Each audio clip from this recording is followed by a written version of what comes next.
At pretty much every stop during the election, you referenced elbows up and saying that was going to be the strategy you take with the Americans. You also consistently said that Donald Trump was trying to break us so he could own us. Your new argument today is that Canadians should accept basically the best of a bad deal. What's been the change? Wait.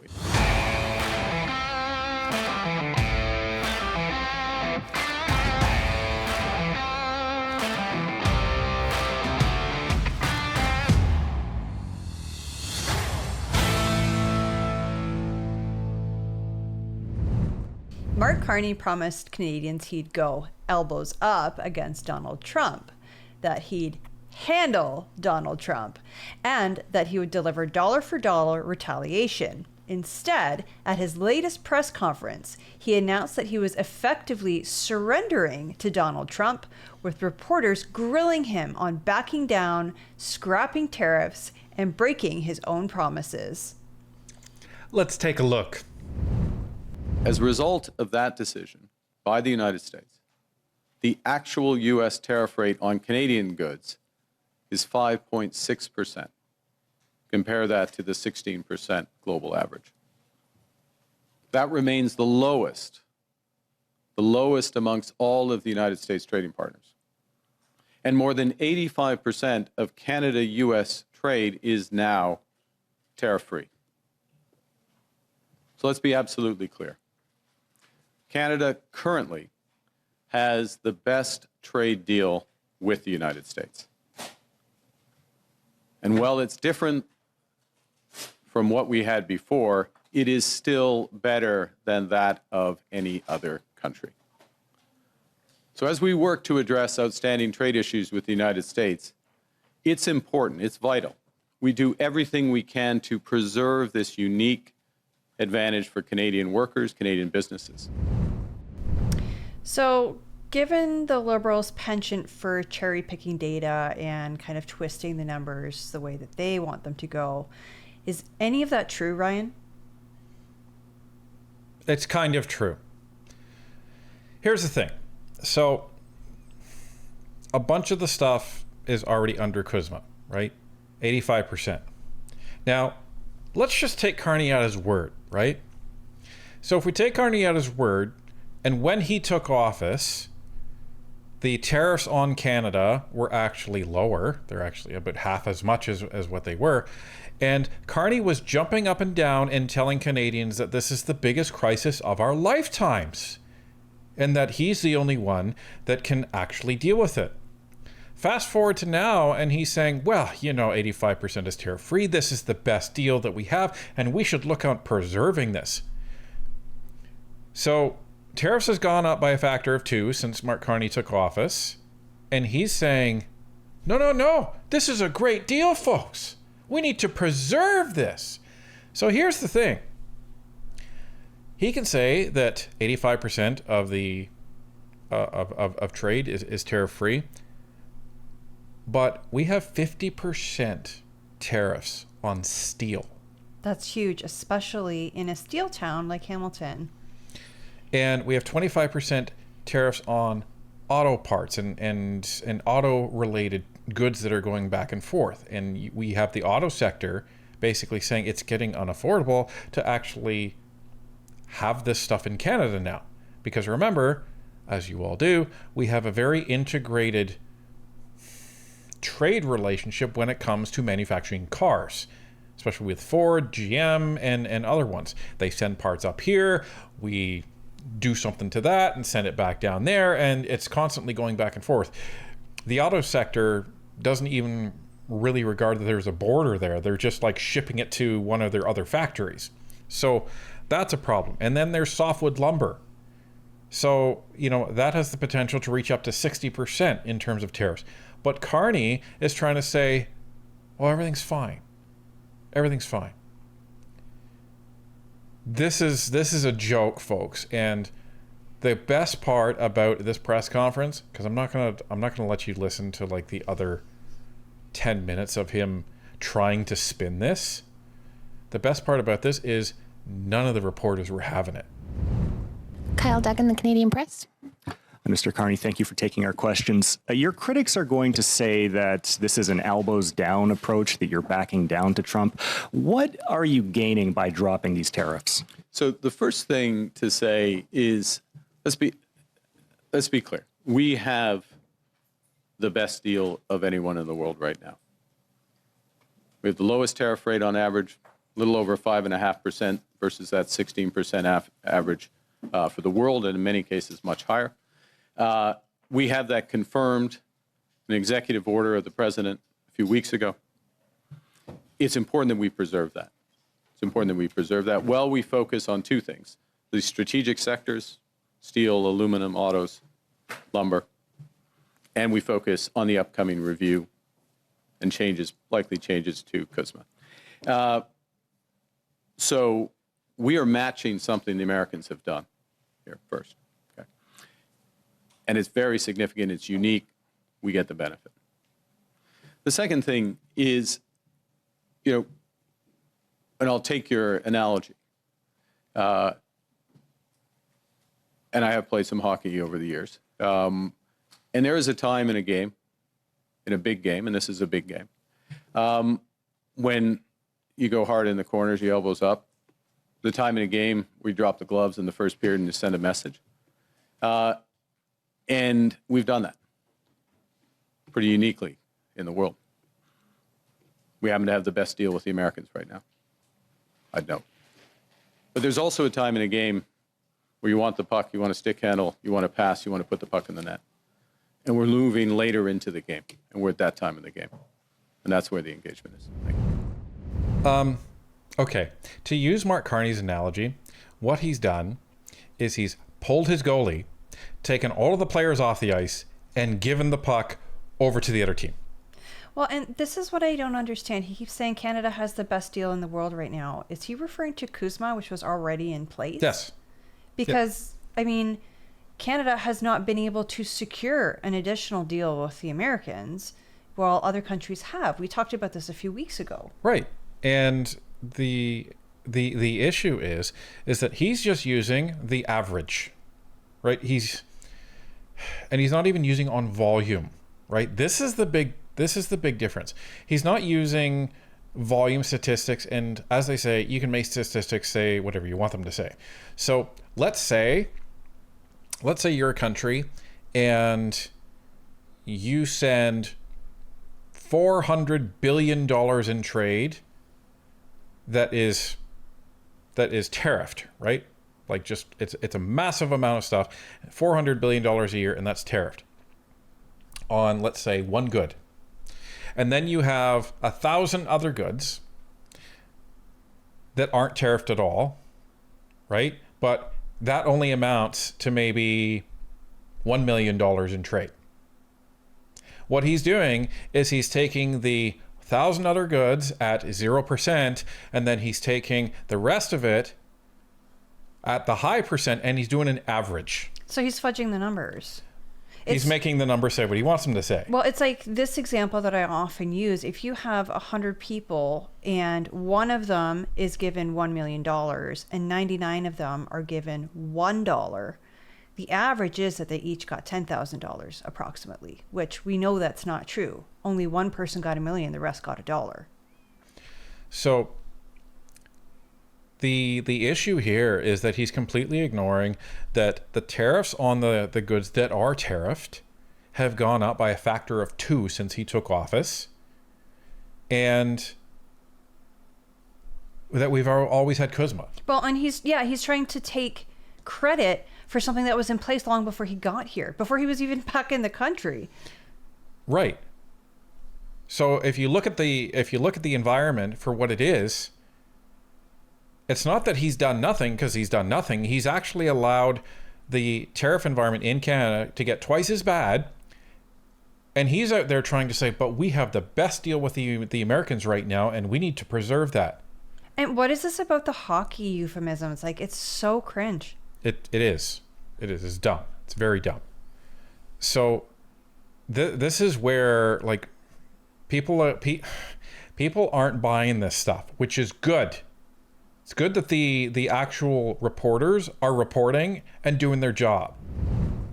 Mackenzie Gray, Global. Good morning, or good afternoon now, Prime Minister. You've dumped the digital services tax. You haven't responded to additional increases in tariffs from the Americans, and now you're removing counter tariffs here with no changes from the U.S. side in terms of how things are going. Why do you think appeasing Donald Trump in this trade war will work for Canada? Well, the first thing is we're matching what the United States has done, what the president has done. We have the best deal of any country with the United States right now. 85% of our trade is tariff-free. We are taking this step, which doesn't include the strategic sectors, but matches what they have done. It's in the spirit of CUSMA, our free trade agreement with the U.S. and Mexico, and it gives a good foundation to build on that. That's the first point. The second is that the President and I had a long conversation yesterday, and we see the opportunity to build on where our relationship already is. There's a host of areas for investment in both our economies, a host of areas on the security side that we can build on, and we intend to advance those discussions as rapidly as possible. So the foundation is very strong. The opportunity is great, and we want to focus on those opportunities both. And I want to emphasize this. I know it's a little complex, but there is a review of CUSMA coming, that free trade agreement. It's due to happen in the spring. Preparation should start now. We're starting our preparations. We're updating our preparations. I'm sure the other parties will soon as well. But we're not going to wait. We don't want to wait for that process for those strategic sectors. It goes back to the earlier question about, Madame's question about the workers and the businesses in steel and the most affected sectors. We're very focused on those right now, taking a number of measures to support them directly in Canada, including Buy Canada, diversification, other aspects. But of course, part of this is getting to a better balance with the United States, and that's the immediate discussions we're having. He is trying so hard to spin this, and You can hear it. Like, and you can't.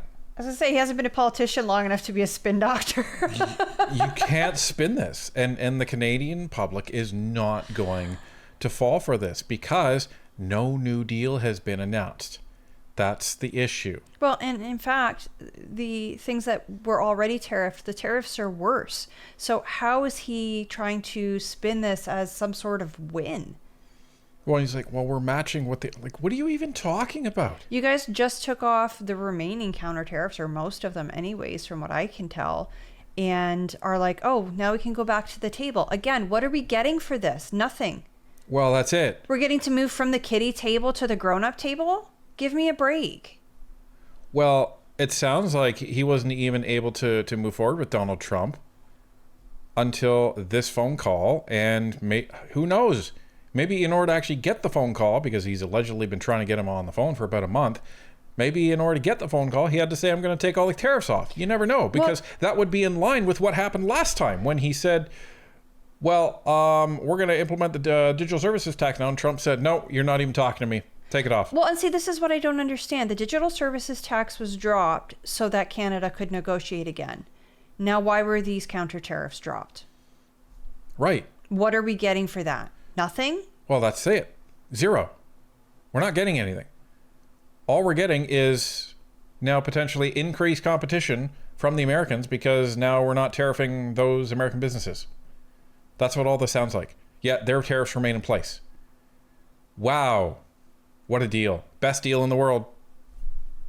But Carney has a PhD. He's a banker. He's a banker. He's a negotiator. At pretty much every stop during the election, you referenced elbows up and saying that was going to be the strategy you take with the Americans. You also consistently said that Donald Trump was trying to break us so he could own us. Your new argument today is that Canadians should accept basically the best of a bad deal. What's been the change? Wait. I reject the premise of that question, or your characterization of what I'm saying. We have the best deal with the United States right now. Okay? We have the best deal. Look at the numbers. Our tariff is 5.5%. We have 85% of our goods are free trade. It's not what we used to have. Nobody has a deal with the United States that they used to have. Nobody does. They have fundamentally changed. It's their right. We respect it. They have fundamentally changed their trade policy. They have new objectives. And they haven't just talked about those objectives. They put in place tariffs, and they have signed a series of trade deals, including with the European Union, including with others, that have put those into effect. Okay? So we're in a position where we have held out, not signed a deal that we don't agree with or that we don't think is in the best interest of Canadians, but and focused on, and we will remain focused on those strategic sectors to the best interests of Canada first. Of course, America will focus on the best interests of the U.S. But we do so from a position where we're respecting, with this decision, we're respecting our agreement with the United States, and we are matching what they have done. That puts us in a good position for these for the next phase of these negotiations. So, if you caught it, he said, you know, we have the best deal, and he says we're not going to have what we used to have. That's basically what he was going to try to say. But nobody will. But that's the thing. And then he flipped around and he was like, well, no, nobody's going to have that. So basically, what you're saying is you can't do anything. That's what you're saying. And what you're also saying is in the negotiations that have been allegedly going on since March, what are you trying to say? That President Trump's guys were offering an even worse environment than what we have now? That doesn't make a lot of sense, Mark Carney. Well, and I think what needs to be pointed out here is that during the election cycle, like the threat from the US was so bad and only Mark Carney could fix it. And it was the crisis of our lifetime. And now he's trying to brush it off like, well, this is the best that we can get. We've got better than everybody else. It's fine. What Mark Carney is saying, let's just lay it out. What Mark Carney is saying is that you could have elected a potted plant to be prime minister and literally done nothing, and we would be in the same position. That's what he's saying. Seriously, that is what he's saying. Because they haven't gotten a deal. They haven't done anything. All they've done is say, okay, we will remove our tariffs. Hey, everybody, we have the best deal with the Americans right now. So then why did Canadians elect you? That's the question. We're not done. Rachel Haynes, CTV. Hi, Prime Minister. Hi. Rachel Haynes from CTV. I'd like to ask you a little bit more about what you're saying about this matching the U.S. deal or what U.S. has put on Canada. In fact, it's only matching the goods under CUSMA, but in other areas, we're not matching the U.S. at all. They have 50% tariffs on our steel and aluminum products, but we only have 25% tariffs in return. Are you going to raise those tariffs to match that? We're not raising those today. We've matched the tariffs on autos, similar structure as the U.S. We do have a difference between our tariff on U.S. steel and our tariff on U.S. aluminum. Those are part of the intensive discussions that we're underway right now. So you're not matching everything. Well, we're matching, kinda. Are you kidding? Another broken election promise. Are you kidding me? Now, this isn't a surprise, unfortunately, to us. Yeah, not to conservatives. But unfortunately, this is going to be a massive surprise to Canadians. And, you know, we were going to save this. We're going to save this for when it actually came out. But we will show you this tweet from David Coletto. Now, David Coletto put out this tweet earlier today. And this is before this announcement, folks. So Abacus, they've been doing a recent poll, and they have found that the Conservatives are actually now higher than the Liberals for the first time since before the election. That's huge. That's huge. And this doesn't include the reactions from the public as a result of this press conference. That is significant, folks. So it's going to be interesting to see what today's announcement actually has in terms of impact on the polls. Now, somebody else had something to say about this. Ladies and gentlemen, he's back in Ottawa. It's great to be with you here today. And in English, I'll reiterate that our purpose is to put our country first, to defend our workers and their jobs, to ensure that they continue working and selling our world-renowned steel, aluminum, autos, lumber, and other products to the world. And we know that they have been under attack for a long time now. Our purpose also is to make this country affordable so our young people can buy homes, start families, and our seniors can afford both food and lodging and live out the dignified life that they deserve. We set the priorities for this fall session being to have stronger take-home pay with lower taxes and inflation. We want safer streets by locking up the criminals, secure borders with less immigration, and by ensuring those who do come to our country are not criminals or lawbreakers. And fourth, a sovereign Canada, a country that can stand on its own 2 feet, pay its own bills, and make its own decisions. And that's why, while we'll obviously hold the government to account and oppose liberal policies of high inflation, out-of-control immigration, crime, housing costs, and youth unemployment, we'll also propose positive ideas to lower the cost of living, make paychecks go further, make our streets safe, and secure our country's future. We've even proposed a very detailed bill, this Canadian Sovereignty Act, which would make Canada the fastest place in the world to get a pipe in the ground, to dig mines, harvest lumber, open ports, grow food, do all the things that a nation needs to do to stand on its own 2 feet. My message to Mr. Carney, steal this idea. Come steal it. I welcome you. Plunder it. I'll go into your office with my policy team and we'll hand it all over to you. You can even get the credit. We can draft it up. Let's pass it in September and let's get building. And we also continue to extend our hand to Prime Minister Carney to work together to get a good deal with the Americans. I promised that and I offered that to him multiple times directly. My Shadow Minister of Canada-U.S. Affairs has said the same thing to her counterpart. So far, no response. The Liberals seem to want to play partisan games and score political points rather than working with all parties to get a good deal for Canada. So my message to Mr. Carney, put partisanship aside and work with all parties to get an actual deal with the Americans that stands up for Canada's interest. We have to judge Mr. Carney by his performance, and not by the standards I set, by the ones that he set out for himself. So let's do that today. First, I was happy to hear that he got the president on the phone. I know that Mr. Carney has been trying to do that now for about a month, and today the president accepted his call. And the Prime Minister took the opportunity to make a series of very generous concessions to President Trump. And I was expecting that when the call was reported that we'd find that President Trump had given us something in return, that Mr. Carney, being the negotiator he promised he would be, that he would get something after giving something. But not so. Today we learn that it has been yet another capitulation and climb down by Mark Carney.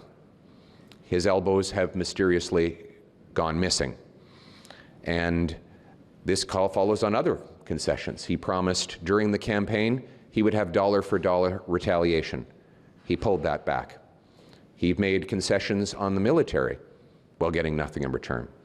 He pulled back on his digital services tax, a terrible tax, but you'd think he'd get something in return for it. Nothing. And today, he removed even almost all of the tariffs on the United States and got none lifted from Canada. This continues with the weakness that he's shown on the world stage, continuing ahead with a $1 billion loan to the dictatorship in Beijing to build ships for Canada, creating jobs for foreign workers in steel and shipbuilding, while that same regime hits our farmers and fish harvesters with increasingly high and unfair tariffs. Mr. Carney's capitulations would be laughable if they weren't so tragic.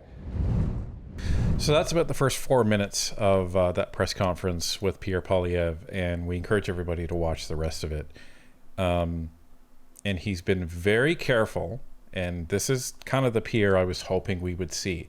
Not afraid to call Carney out, still a bit witty, still a little dig here now and then, but he's being very polished, and he is trying to appeal to that swing voter where they said all he does is criticize.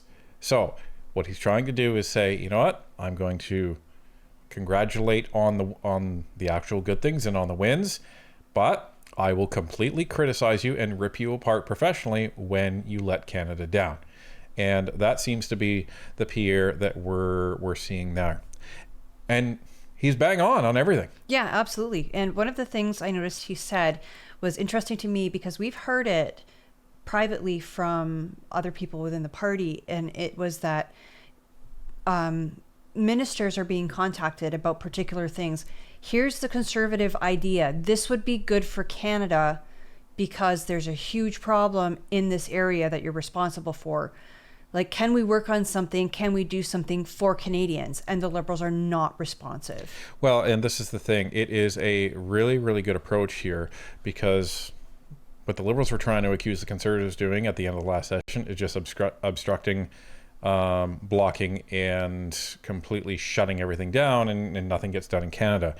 Well, now what the Conservatives are doing is they're basically playing win-win poker, in that they're saying, okay, here, take all of our ideas, we'll help you draft them, we'll help them put you through, because it's good for Canada. Right. So if the Liberals take that and do it, then it's a win for Canada. Now, if they don't, which they most likely would not, because then they would have to admit that the Conservative process and ideas are better than theirs. Well, if they oppose that, then the Conservatives can say, see, who's the problem here? Who is the problem? We are trying to work with them in good faith, and they're the ones refusing to do this. And so the great thing is if the Liberals don't accept that, then what they will do is they will introduce private member bills and motions to actually try and get this stuff through, so they can demonstrate that, you know what, Carney has not got anything done. He's broken all of his promises. We're absolutely done with it. If the government of the day is not going to introduce legislation that's actually going to help Canada, then the opposition will. And Pierre Polievre keeps saying, this is a government in waiting. Well, the government in waiting looks like it's going to be the only government that's actually going to be acting come the fall.